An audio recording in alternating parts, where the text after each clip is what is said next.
Welcome back, everyone, to episode 9 of the Ricky C. Williams podcast, the #1 anger management podcast in the world. Thank you to each and every one of you that keeps coming back week after week to listen, learn, and to grow. And today we're going to be discussing 3 amazing stories. One, we're going to talk about President Joe Biden. Secondly, we're going to talk about what's going on in Columbus, Ohio. And third, we're going to discuss what's going on in Hollywood right now. So let's first start off by talking about how the President of the United States, President Joe Biden, is cementing his legacy by celebrating the 30th anniversary of the Violence Against Women's Act. Then we're going to go to Columbus, Ohio, where there's a disturbing rise of domestic violence related homicides has gone up. I've done a podcast about this before in the Midwest about what's going on in Chicago. Now we're moving over a little bit to what's going on in Columbus, Ohio. And finally, we're going to talk about a story that's making big waves in Hollywood with the WWE star Nikki as she files for divorce from her husband Artem. So it goes from highs to unfortunately lows. And we're going to talk about all of this. So don't skip this episode as we explore the details and the broader implications for our society and what we can do to combat domestic abuse. Let's get started. You're listening to the Ricky C. Williams podcast, where we delve deep into the complex world of anger. And in each episode, we explore what triggers it, how it affects our lives, and most importantly, how we can manage it. So, let's jump right into it. We're going to discuss President Joe Biden's legacy. Some people may not like Joe Biden. Some people may love Joe Biden. Some people think that he was a hard-nosed politician who fought for justice. Some people think that he could be the worst president in the United States. But today we're going to talk about what his legacy and what he's going to submit as a part of his legacy, which is the Violence Against Women's Act. Now, Biden introduced this legislation as a senator, and he hosted nearly 1,000 survivors, advocates, and staffers and allies, which is amazing.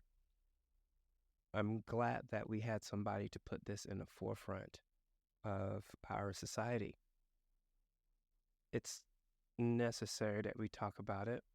And what's great is that now there's new measures to combat gender-based violence.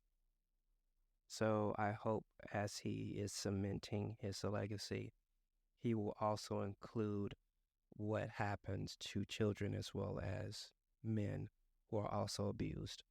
I do believe that we need more men to open up and talk about their abuse, as well as teachers and other parents and civil servants seeing children acting out or shutting down, and we recognize what's going on with them and we step forward on their behalf.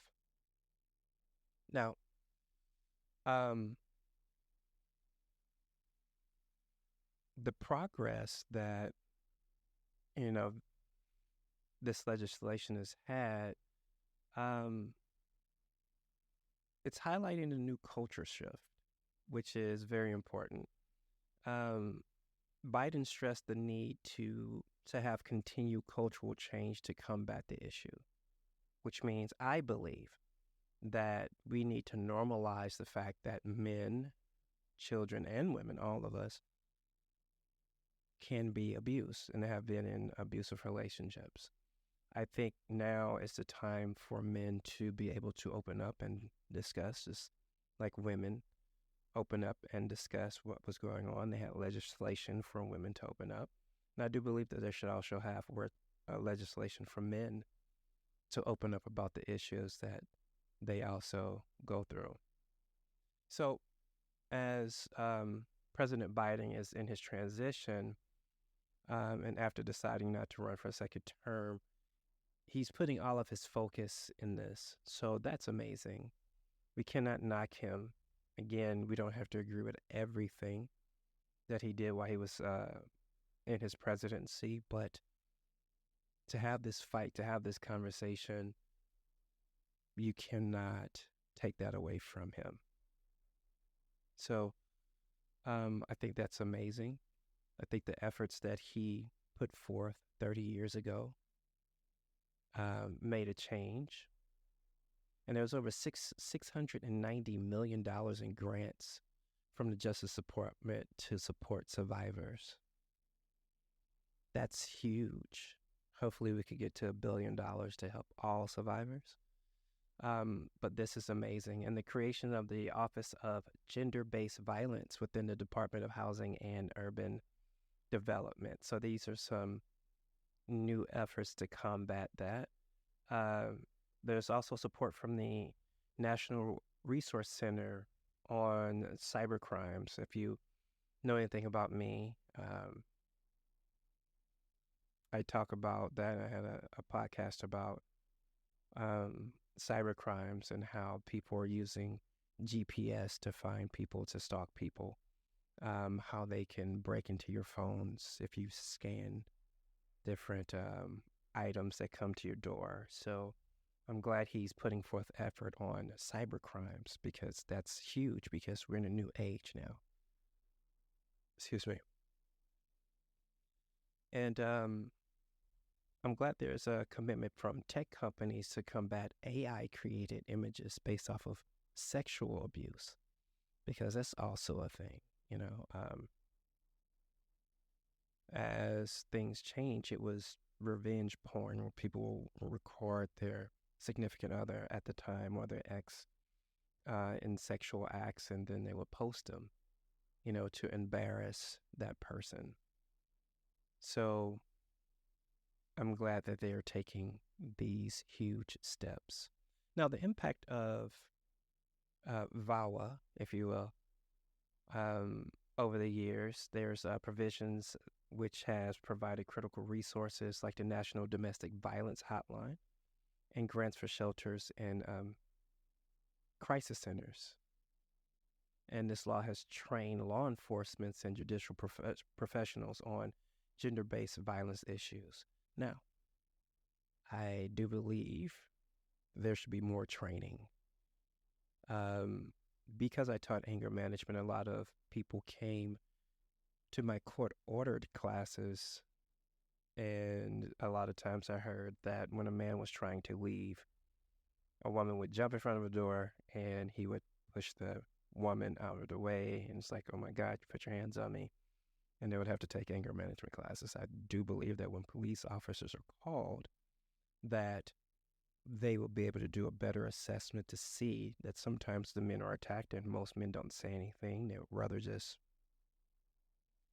try to calm down the situations themselves or walk away from the situations. But, you know, when emotions are high, intelligence are low, and, you know, a lot of things can happen. And I do hope that police officers have more training on how to identify who is the true victim and who's the true villain in those situations. So kudos to what has happened, but to continue to press forward to see what can happen in the future is going to be amazing, and I will be on top of that because I believe in equality when it comes to victims as well as villains, regardless of gender. So I'm glad law enforcement are getting training. I think we need more of that. Now the law that's evolving, now they're talking about the LGBTQ community, which is now coming up with more stats about the abuse that happens within their relationships. I do hope that, you know, the law also protects that community as well. So kudos to Joe Biden.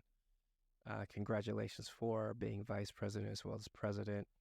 and now cementing his legacy with a domestic violence act, and hopefully he will continue to press forward, and everyone around him who supports him. I hope this could be a bipartisan bill where everyone could actually say domestic abuse is wrong, regardless of gender. If it's wrong, it's wrong. So now, sliding down this slippery slope, we must continue to talk about how this bill focused on how a lot of women were hurt during these past 30 years.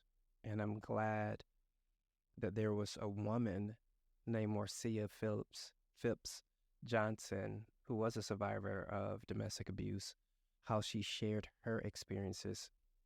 And she reflected on how she could have been one of those recent victims that, people in, like I said, right now, the podcasts that I've done were in the Midwest. A lot of people are dying. They're getting beaten to death, shot. So she highlighted her feelings about how victims have isolation issues. And despite all of the resources, we never really focus on why a lot of people don't go and seek help. And it's due to isolation. Now, what's so crazy about, I don't want to say crazy, but what's so important about this, and not even coincidental, but I think it's like spiritual, is that on Wednesday, I was at men's Bible study, and one of the biggest issues that people have is isolation. So that is like one of the biggest killers. It's isolation. The devil will isolate you, make you think that no one is there to help. So you're just stuck. And you're not, but to actually say it's okay to talk about these issues. You should not be ashamed, but a lot of us are. I know men don't want to talk about any issue at all, but we need to. We need to.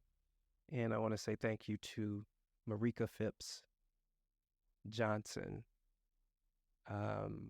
She founded Battered Not Broken, a nonprofit dedicated to supporting survivors, around 10 years ago. Congratulations to you. She emphasized that more can be done to raise awareness around Domestic Violence Awareness Month, which is in October. So thank you for your courage, Ms. Johnson. I do hope that more people will hear your voice, be inspired to speak out against abuse, because we have to minimize that in order to maximize our future, our children, so they can live in a world where they don't have to be afraid or feel isolated or feel as if they cannot talk about certain issues. So thank you, and thank you, President Biden, for that. Now, we have to focus. I always say that we have to focus. Always keep our mind focused, because abuse is everywhere. Now, being in the Midwest, well, I'm in Texas, but being in the Midwest, from what I've been reporting on, it's getting crazy out there. And we need to recognize what is going on and not be afraid to walk away. I tell people, run. If she hits you, run. If he hits you, run. Whatever sort of abuse that they are putting on you, run. It could be sexual abuse. Leave. financial abuse, leave. Cyber abuse, report it. You cannot stay, nor can you change a person. Okay? Here's the thing. If you did not create that hole in their heart, you cannot fill the void that was placed. You didn't do it. So you don't have to be a punching bag. You don't have to be manipulated. You don't have to be lied to. And again, this is not a one gender conversation. This is for both. For as many women who have been abused, so have men. But men were taught to never, ever speak about it. And I guess we were taught when we were younger. I told a client before that when a little girl falls and scrapes her knee, everyone runs to her and says, "Oh, where does it hurt? Talk to me. Talk to me." And when a little boy falls and scrapes his knee, they says, "Get up, be quiet, and let's keep going." So we've been trained to not say anything. We have been trained to think the more pain that we accept as men, the more manly we are. And that's not true. If you don't talk about it, you're a real man. Just deal with it. Machismo. It doesn't work. It's going to come out eventually. We just don't want it to come out in a negative way on a person that does not deserve it. It's the same thing with a woman who's been beaten and beaten and beaten. Then she finally leaves. And then when she gets into another relationship, as soon as something happens, she explodes on that person. Well, he didn't do it, you know. I think that we need to heal before we get into other relationships. And then if we see relationships that's not going anywhere, we should run and leave. And talking about leaving, I have to talk about this amazing woman from the WWE. Her name is Nikki Bella. She's, her legal name is Garcia. I'll just leave it at that. And she reportedly filed for divorce from her husband, Artem. The filing occurred in Napa Valley, California on Wednesday after 2 years of marriage. The divorce filing comes 2 weeks after her husband, Artem, was arrested for felony corporal injury to a spouse or cohabitant on August 29th. He was released on a $25,000 bail. And the initial reports did not specify the victim, but it was later clarified that Artem was charged under California Penal Code Section 273.5A, which makes it illegal to injure a spouse, cohabitant, or parent in an act of domestic violence. There was a 911 call release. I do not want to play that. But if you want to, it was released on TMZ. Once again, I reported on another case in California where a male actor also was arrested for abuse. So this is nothing new. I will always tell you, those people who you see on television is just a job. Those people who run a football or shoot a basketball or hit a baseball or kick a soccer ball are just people. That's their job. It's no one to celebrate because they also go through things. They're regular people. They just do a job that they really love. But they're just regular people. And Artem is with Dancing with the Stars, or was Dancing with the Stars. I don't know his future with that company. And his wife was a wrestler. female wrestler. And they share a 4-year-old. Now, when we talk about children, that touches my heart. I'm a father. And we don't know what their child saw. Is that child traumatized? Was that child at home when the incident happened? How many incidences happened in front of the child? We don't know. Now, again, we can't go off of social media because they posted about their second wedding anniversary. And if you see pictures online, you see them hugging and huge smiles and everything. That doesn't mean everything is always rosy in any relationship. We're always going to have issues. I always tell people who I counseled that never trust social media because you always see people smiling. No one gets on there and say, hey, I am in trouble. Hey, I'm going through some things. So take the time and check up on your friends. Take the time to hold your friends accountable if they're doing something wrong. Take the time and hold your friends if they're going through something. It's necessary. I want you guys to pray for President Biden as he transitioned back into, I guess, civilian world. Pray for those victims in all over the world.